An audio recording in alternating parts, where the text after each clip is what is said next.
बसलेली आहे। आता ती लाडकी बहीण आमची आहे, त्याच्यामुळे तुम्ही दोडके झाला आणि तिकडे बसला।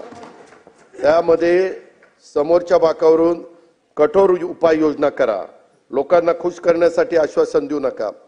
अध्यक्ष महोदय, आम्ही बघितलं ते गांडूळ असतं ना, गांडूळ ते इकडनं चालतं का तिकडनं चालतं कळतच नाही, ते दोन्ही बाजूनी चालतं असं सगळ्यांना वाटत असतं। तसं काही जण सन्माननीय सदस्य दोन्ही बाजूनी बोलतात। अध्यक्ष महोदय, लाडक्या बहिणींच्या विषयी आम्हाला जी आपुलकी आहे, आदर आहे, याची आम्हाला जशी जाणीव आहे तशी आमच्या लाडक्या बहिणींना पण जाणीव आहे। अध्यक्ष महोदय, काहींनी एका गोष्टीची समज झालं पाहिजे, विशेषतः आमचे पटोले साहेब यांनी, आईनंतर जर सर्वात कोणी त्याग करत असेल तर ती बहीण असते, हे तर खरं।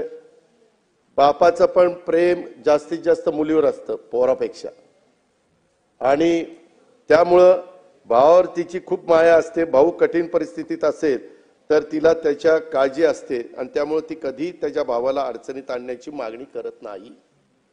आता एकंदरीत आम्ही जे बजेटमध्ये सांगितलेलं आहे, काय झालं?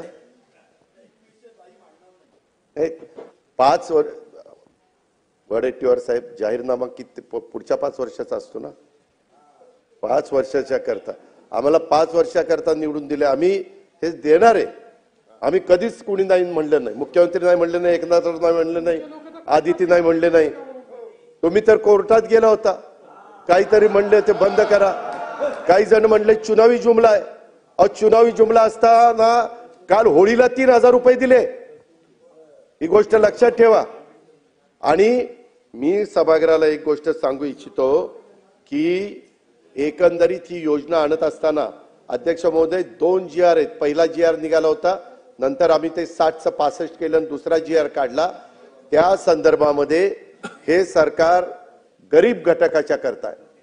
अध्यक्ष महोदय, जी खुरपणीला जाणारी माझी महिला आहे, जी झाडू पोतना करणारी आहे, जी धुणं भांडी करणारी आहे, जी झोपडपट्टीमध्ये राहणारी आहे, जी दिवसभर काही भाजीपाला विकत घेऊन विकते आणि नंतर तिचं कुटुंब चालतं किंवा चूल पेटते, अशांच्या करता ही योजना आहे।